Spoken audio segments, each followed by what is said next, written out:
Ey güllerin abu hayal, ey doğdak kanduna var, ey naz bilemiş vadiler, ey koymadım ben de takar, ey giderdi yoktu tay, ben garip sen gedayım, işka muhabbet bile, kalbimden aldım cayip, sensin benim dündarım, hem de gülü gülzarım.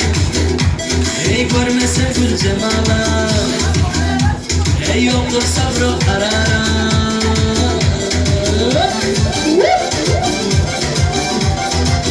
Allah buraya. Yaşa. Ey tutsam nazik elimde, ey ismasan ter gülümde, ey kız garip aradına, ellerimden tutalımda, ey sensiz şanı şöhretim, istiyor muhabbetim, bir nerse çıda bulsam, kalmaz derde takatim, sensin özün yegana, ey yetme canım bahana, ey Allah kaçan yetere, ey sende kısla dahana.